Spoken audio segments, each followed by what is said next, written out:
வணக்கம் ட்ரேடர்ஸ் அசை. Forest gold மார்க்கெட்டில் என்ன நடந்துட்டு இருக்கு, அடுத்து என்ன நடக்க வாய்ப்பு இருக்குது அப்படிங்கிறத நம்ம தொடர்ந்து இந்த பகுதியில் பார்த்துக்கிட்டே வரோங்க. அந்த வகையில் இன்றைக்கி புதன்கிழமை அன்னைக்கு மார்க்கெட்டில் நமக்கான வாய்ப்புகள் என்ன அப்படிங்கிறத இந்த பதிவில் பார்த்துடலாம். அப்போது புதன்கிழமை அன்னைக்கு என்ன வாய்ப்புங்கிறத பார்க்குறதுக்கு முன்னாடி செவ்வாய்க்கிழமை அன்னைக்கு என்ன நடந்ததுன்னு ஜென்ரலாக ஒரு இப்போ தெரிஞ்சு வச்சுக்கிறது நல்லதுங்க. அப்போ என்ன நடந்துட்டு இருக்குதுன்னு பார்த்தீங்கன்னா, ப்ரைஸ் உங்களுக்கு லோ பண்ணவே இல்லைங்க.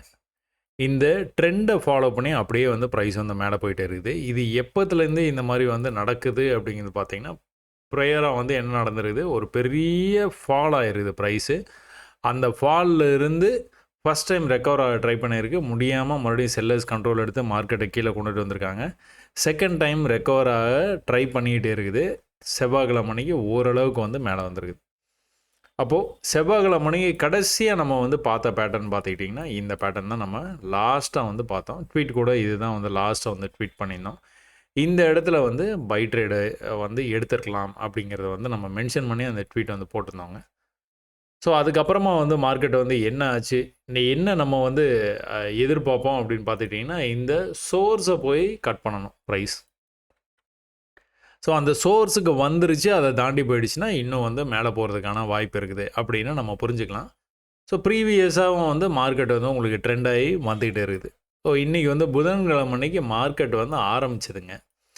ஆரம்பித்த இடத்துல இருந்தே உங்களுக்கு ப்ரீவியஸ் லோவை கட் பண்ணவே இல்லை. நேற்றைக்கு செவ்வாய்க்கிழமை அன்னைக்கு எப்படி ப்ரீவியஸ் லோவை கட் பண்ணாமல் மேலே வந்துக்கிட்டே இருந்ததோ ப்ரைஸு, அதே மாதிரி இன்றைக்கும் புதன்கிழமையும் உங்களுக்கு ப்ரீவியஸ் லோவை கட் பண்ணலை ப்ரைஸு. ப்ரீவியஸ் லோ எங்கே இருக்குது, இங்கே இருக்குது. ஸோ உங்களுக்கு பாசிபிள் ட்ரேடுன்னு பார்த்துக்கிட்டிங்கன்னா, இப்படி வரும்போது ட்ரேடு இந்த இடத்துல எடுத்து இருந்தீங்க அப்படின்னா, ப்ரைஸ் இப்படி மேலே வரைக்கும் போய் அதோடைய டார்கெட்டு ரொம்ப மிக அருகாமையில் போயிட்டு அங்கேருந்து ரிஜெக்ட் ஆகிற மாதிரி காமிச்சதை ஒழிய ப்ரைஸ் இது கட் பண்ணவே இல்லைங்க. அப்போ மேலே போய் கீழே வரும்போது நம்ம என்ன எதிர்பார்ப்போம், இந்த லெவலை கட் பண்ணணும். கட் பண்ணானா மேலே போயிடுவோம். கட் பண்ணிட்டானா, ஸோ இந்த லெவலை கட் பண்ணுறதுக்கு முன்னாடி கீழே லோயர் லோ பண்ணக்கூடாது. இந்த லோவை கட் பண்ணி கீழே போகக்கூடாது. இவ்வளோ தான் நம்ம பார்க்க வேண்டியது. அப்போ மேலே போயிட்டு இருக்கும்போது ப்ரைஸ் என்ன பண்ணிட்டு இருக்கிறான், தொடர்ச்சியாக அந்த லோவை கட் பண்ணாமல் போயிட்டே இருக்கு.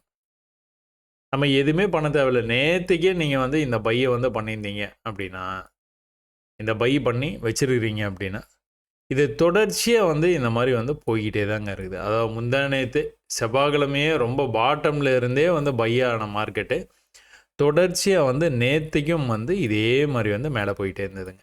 இந்த இடத்துக்கு வந்தோன்னா அப்படியே கொஞ்சம் கன்சால்டேட் ஆகிற மாதிரி ஒரு ஃபீல்.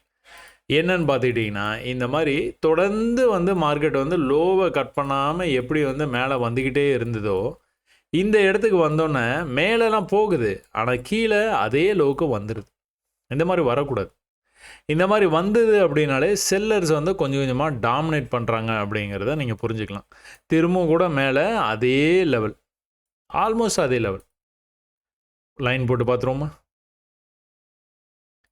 ஸோ ரொம்ப பர்ஃபெக்ஷனாக இருக்கும். ஸோ அந்த லெவலுக்கே போயிட்டு எங்கே வந்துருக்கிறான், திரும்பவும் இதே சப்போர்ட் ஜோனுக்கே வந்துட்டான். திரும்பவும் கூட மேலே போகும்போது இந்த தடவை பிரேக் அவுட் ஆகி மேலே போகிற மாதிரி போனான், ஆனால் பக்காவாக ட்ராப் பண்ணி கீழே போயாச்சு. ஸோ ஒரே இடத்துல தொடர்ச்சியாக மேலே வந்துக்கிட்டே இருக்கிற ப்ரைஸு எத்தனை நாளாக வருது, 2 நாளாக மேலே வந்துட்டு இருக்குது. இங்கே இருந்தே மேலே வந்துக்கிட்டு இருக்குது. ஸோ தொடர்ச்சியாக மேலே வந்துக்கிட்டே இருந்தது. இந்த இடத்துல உங்களுக்கு ஒரே சப்போர்ட் லெவலுக்கு திரும்ப ப்ரைஸ் வந்துக்கிட்டே இருந்தது. வீக்னஸ் இங்கேயே தெரிய ஆரம்பிச்சிது. அதுக்கப்புறமா நீங்கள் பார்த்துக்கிட்டிங்கன்னா, இந்த செல்லர்ஸை அப்படியே ட்ராக் பண்ணிக்கிட்டு இருந்தீங்கன்னா தெரியும். குட்டியாக செல்லாக இருக்கிறாங்களா, அப்புறம் மறுபடியும் ரிவர்சல் ஆகிடுச்சு. மறுபடியும் அதே மாதிரி குட்டியாக செல்லாக இருக்காங்களா, கண்டினியூஸாக செல் பண்ணி கீழே வரைக்கும் கொண்டு முயற்சி பண்ணியிருக்காங்களா செல்லர்ஸு, முடியாமல் பையர்ஸ் மறுபடியும் டாமினேட் பண்ணியிருக்காங்க. ஆனால் இந்த தடவை பாருங்கள், பெரிய செல் ஆஃப். இதையும் கம்பேர் பண்ணும்போது இது எவ்வளோ பெரிய செல் ஆஃப் ஆயிருக்கு பார்த்தீங்களா. இப்போ செல்லர்ஸ் டாமினேட் பண்ண போகிறாங்க அப்படிங்கிற சிக்னல் இருந்தாலும் இன்னும் கன்ஃபார்ம் ஆகலை. மறுபடியும் ஒரு டிஸ்கவுண்ட் மேலே வந்துருக்குது ப்ரைஸு. அதுக்கப்புறம் தான் கீழே இந்த மாதிரி போயிருக்கான். சரி, கீழே போனானே, கீழே அவன் பாட்டுக்கு கண்ணை மூடிட்டு போயிட்டானா, சோர்ஸுக்கு போயிட்டானா அப்படின்னு பார்த்தீங்கன்னா, அதெல்லாம் எதுவுமே பண்ணலங்க. என்ன பண்ணான் அப்படின்னு பார்த்தீங்கன்னா, மார்க்கெட் முடிகிற வரைக்கும் ப்ரீவியஸ் எப்படி இங்கே ப்ரீவியஸ் லோவை கட் பண்ணாமல் மேலே ப்ரைஸ் வந்துக்கிட்டே இருந்து இந்த இடத்துல கன்சால்டேட் பண்ணிகிட்டே இருந்ததோ, கன்சால்டேஷனை முடியும் போது இவன் கட் பண்ணி கீழே வரைக்கும் போயிட்டான். திரும்ப மேலே வரும்போது அந்த ஹையை கட் பண்ணவே இல்லை, தொடர்ச்சியாக வந்து கீழே போய்கிட்டே இருந்தது. அதே நேரத்தில் உங்களுக்கு சப்போர்ட்டை வந்து ஒரே இடத்துல வந்து சப்போர்ட்டை எடுத்துருது. காலையிலேயே நான் இந்த ட்வீட் வந்து போட்டிருந்தேன், ஒரே இடத்துல சப்போர்ட்டு, ஆனால் உங்களுக்கு ப்ரீவியஸ் ஐயே மேலே போகும்போது கட் பண்ணவே இல்லை. சப்போர்ட்டுக்கு வந்துடுது, ப்ரைஸு வந்துட்டு தான் மேலே வருது, ஆனால் ப்ரீவியஸ் ஐக்கு போகல. வந்துட்டு தான் மேலே போயிருக்குது, ஆனால் ப்ரீவியஸ் ஐக்கு போகல. வந்துட்டு மேலே போக முடியாமல் திரும்ப வந்து அதே இடத்துக்கு வந்துட்டு திரும்ப வந்து மேலே போயிருக்கான், போக முடியல. வந்துட்டு திரும்ப மேலே போயிருக்கான், போக முடியல. அப்போ இந்த தடவை வந்து கட் பண்ணி கீழே போயிட்டான். நேற்றுக்கு எப்படி வந்து இங்கே வந்து பண்ணனானோ அதே மாதிரி வந்து இந்த சப்போர்ட்டை பிரேக் பண்ணிட்டு கீழே அவன் பாட்டுக்கு வந்து போயிட்டான். இந்த கீழே வரும்போது வந்து என்ன ஆச்சு அப்படின்னு பார்த்துக்கிட்டிங்கன்னா, இந்த ப்ரீவியஸ் லெவல் இருக்குது பார்த்தீங்களா, இந்த கண்டினியூஸ் வந்து பியரிஷ்னஸாக மார்க்கெட் வந்தது. ப்ரீவியஸாக இந்த 1 ஹவருடைய லெவலுங்க இது. இந்த 1 ஹவர் லெவலுக்கு வந்தோடனே ஒரு ரிவர்சலை வந்து எதிர்பார்க்கலாம் அப்படின்னு பார்த்துட்டு இருக்கும்போது இந்த ரேஞ்சில் உங்களுக்கு ஒரு க்ரீன் க்ளோஸ் வச்சுது. இதோடைய விக்கு வந்து இந்த இடத்துல இருக்குது. ப்ரைஸு கீழே இது வரைக்கும் வந்து மேலே போக முடியாமல் கீழே வந்தது. ஈக்குவல் லெவலில் இருந்து மேலே போக ஆரம்பிச்சிது. இப்போ வரைக்கும் ப்ரீவியஸ் லோவை கட் பண்ணாமல் போயிட்டே இருக்கு, தொடர்ந்து போயிட்டே இருக்கு. மேலே நீங்கள் சும்மா இப்படி கோடு போட்டிங்கன்னா உடனே உங்களுக்கு வந்து தெரிஞ்சிடும், ஆஹா ட்ரெண்ட் லைனை தொட்டோன்னா போகிறான்ப்பா அப்படிங்கிற மாதிரி உங்களுக்கு வந்து தோணும். ஆனால் சும்மா நீங்கள் பார்த்தாலே வந்து தெரிஞ்சிடும், ட்ரெண்ட் லைன்லாம் போகணுன்னு அவசியமே இல்லை. தொடர்ச்சியாக மேலே போயிட்டே இருக்கு. அடுத்து ஹையர் ஹை பண்ணிவிட்டு மேலே போய்கிட்டே இருக்கிறான். எந்த இடத்துல வந்து அவன் வந்து ஸ்லோ டவுன் ஆகிறதுக்கான வாய்ப்பு இருக்குது? எந்த இடத்துக்கு வந்தானா ஸ்லோ டவுன் ஆவான்? இன்னும் இது ஹைக்கு வந்தானா ஸ்லோ டவுன் ஆவானா? கரெக்டாக அந்த இடத்துலேருந்து ஒரு பெரிய ரிஜெக்ஷன் மாதிரி காமிட்டுருக்கானா, ஒரு எனர்ஜி கேனில் வந்திருக்கு, ரிஜெக்ஷன் ஆன மாதிரி காமிட்டுருக்கான். ஆனால் ஒரே விஷயம், ப்ரீவியஸ் லோஸை வந்து அவன் வந்து கட் பண்ணாமல் போயிட்டு இருக்கு. எப்போ கட் பண்ணுறானோ அப்போ தான் வந்து கீழே வருவான். அது வரைக்குமே வந்து இந்த ட்ரெண்டை வந்து அப்படியே கண்டினியூ பண்ணிடுவாங்க. அதனால் நீங்கள் படிக்கட்ட மெத்தடை நல்லா கற்றுக்கிட்டீங்க அப்படின்னாலே போதுங்க, இதுவே வந்து போதும். இது எப்படி எனக்கு தெரியும், இந்த இடத்துல வந்து எப்படி ரிஜெக்ஷன் ஆகும்னு எனக்கு எப்படி தெரியும் அப்படின்னு நீங்கள் கேட்கலாம். மேலேருந்து கீழே வந்தது இப்படி மேலே போய் இப்படி செல்லர்ஸ் கண்ட்ரோல் எடுத்தாங்கன்னா இந்த லெவலை கட் பண்ணாமல் அவன் மேலேயே போக மாட்டான். கண்டிப்பாக இந்த லெவலுக்கு வந்ததுன்னா செல் பண்ணி தாராளமாக வந்து செல் பண்ணலாம். இந்த லெவலுக்கு ஏதோ பக்கத்தில் இங்கே கூட பண்ணியிருந்துக்கலாம், இல்லை இதில் கூட பண்ணியிருந்துக்கலாம். பண்ணிவிட்டு சும்மா வெயிட் பண்ண வேண்டியதான். மேலே போய் க்ளோஸ் வச்சுது அப்படின்னா நீங்கள் எக்ஸிட் பண்ணி தான் ஆகணும், வேறு வழியே இல்லை. அதுக்காக நீங்கள் செல்லை இங்கேலாம் எடுக்கக்கூடாது. ரொம்ப நெருக்கமாக வரும்போது வந்து சும்மா அப்படியே செல் பண்ணுறது தான். இது லெவல்ஸ் வந்து நீங்கள் பார்த்து செல் பண்ணுறது இல்லை, சும்மா அப்படியே செல் பண்ணுறது. அப்படியே வந்து அழகாக கீழே போய் அழகாக வந்துருக்கான், அப்படியே ட்ரெண்ட் ஆயிருக்கு. ஒரே இடத்துல வந்து சப்போர்ட் எடுத்துருக்கான். தொடர்ச்சியாக சப்போர்ட் ஒரே இடத்துல வந்து எடுத்துக்கிட்டே இருக்கவே மாட்டான். தொடர்ச்சியாக ஒரே இடத்துல வந்து சப்போர்ட் எடுத்துக்கிட்டே இருக்காது. பிரேக் ஆயிரும். இந்த இடத்துக்கு திரும்ப வரக்கூடாது, வந்தானா பிரேக் ஆயிரும். பிரேக் ஆகிறதுக்கு முன்னாடி எப்படி வந்து உங்களுக்கு வந்து காமிச்சிருக்கிறான், மேலே போய் கீழே வந்து மேலே போக முடியாமல் கீழே வந்துருக்கு. ஒரு தடவை போயிருக்கிறான், 2வது தடவை போயிருக்கான், 3வது தடவை போயிருக்கான், 4வது தடவை பிரேக் ஆகிட்டான்.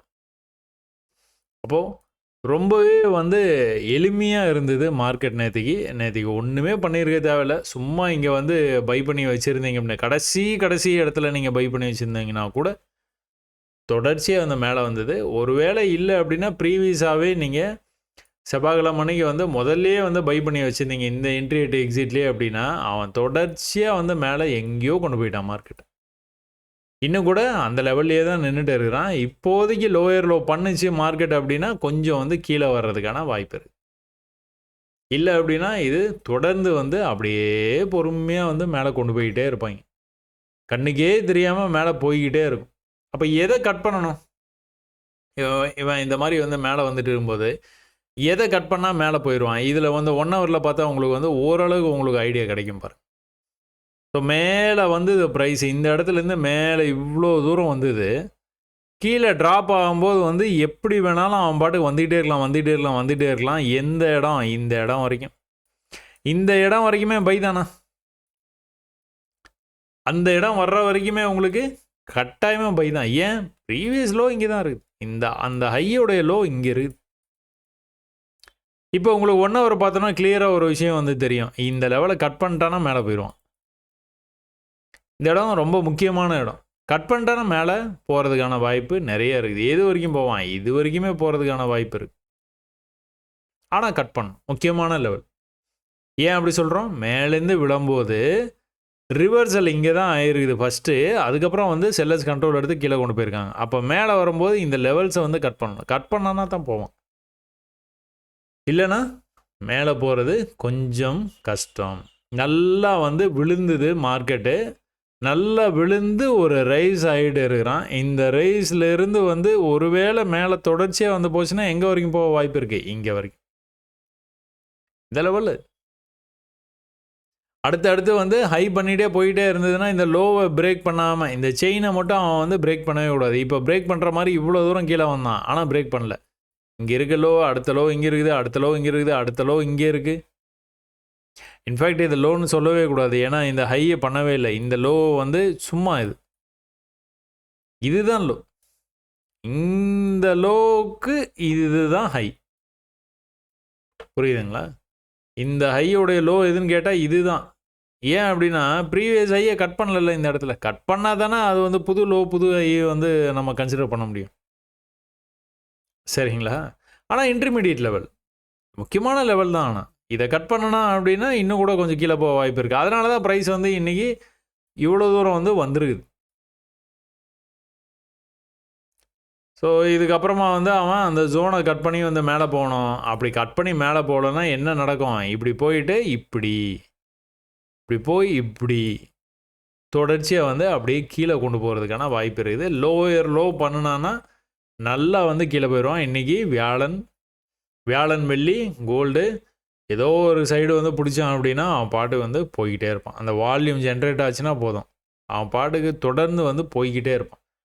ஒன்றும் கட்டுப்படுத்தவே முடியாது, ஒரே டைரெக்ஷனில் வந்து போய்கிட்டே இருக்கும். ஸோ என்ன நடக்குது, என்ன வாய்ப்பு இருக்குது இன்றைக்கி அப்படிங்கிறத வந்து நம்ம தொடர்ந்து வந்து கண்காணிச்சிட்டு இருப்போம். லோ பண்ணான்னா கீழே போவான், இல்லைனா தொடர்ச்சியாக ஹையர் ஹை பண்ணிகிட்டே இருக்கிறான், அப்படியே வந்து மேலே போகிறதுக்கான வாய்ப்பு தான் அதிகம். ஸோ நம்ம காலையிலே வந்து நம்ம இந்த விஷயத்தை வந்து உங்களுக்கு கொடுத்துருந்தேன், என்ட்ரி அட் எக்ஸிட்டு. ட்ரெண்ட் ஆகி இந்த மாதிரி வந்து சேம் லெவலில் வந்து ரிஜெக்ட் ஆகிருக்குது. ரிஜெக்ட் ஆகி ட்ரெண்ட் ஆனதில் வந்து பிரேக் ஆகி இப்படி வந்திருக்குது. இதை கட் பண்ணணும். Must break this previous high. இதை கட் பண்ணணும்னா அடுத்தடுத்து அப்படியே மேலே போகிறதுக்கான வாய்ப்பு அதுதான் வந்து இங்கே நடந்துகிட்டு இருக்குது. ஸோ இதை கட் பண்ணணும். இதை கட் பண்ணுறதுக்கு ரொம்ப நேரம் டைம் எடுத்துக்கிட்டான், தெரியுதா? முக்கியமான லெவலை கட் பண்ணுறதுக்கு எவ்வளோ நேரம் டைம் எடுத்துருக்கான்? கிட்டத்தட்ட ஒரு 2 மணி நேரத்துக்கு மேலே வந்து டைம் எடுத்துருக்கான். அந்த 2 மணி நேரம் கழித்து தான் இந்த ஏரியா விட்டே வெளியில் போயிருக்குது. இல்லைனா அந்த ஏரியாலேயே சுற்றிக்கிட்டே இருந்தான். இந்த ஹையை கட் பண்ண முடியாமல் அப்படியே வந்து இங்கேயே தான் இருந்தான். இந்த இடத்துல தான் கட் பண்ணிடுது. திரும்ப அதே இடத்த ரீடெஸ்ட் பண்ணிட்டு தான் மேலே போயிடுது. சரிங்களா? சரி, ஓகே. ரொம்ப குழப்பமே இல்லாமல் ரொம்ப ஈஸியாக வந்து மார்க்கெட் வந்து இருந்தது. பயிற்சி பண்ணும்போது உங்களுக்கு நல்லாவே வந்து புரிஞ்சிருக்கும்னு நான் வந்து நம்புகிறேன். ஸோ அடுத்து வந்து இன்றைக்கி என்ன நடந்தது அப்படிங்கிறத வந்து நம்ம நாளைக்கு பார்ப்போம். இவ்வளோ நேரம் ஸ்க்ரீனை என்னோட ஷேர் பண்ணதுக்கு ரொம்ப நன்றிங்க. வணக்கம்.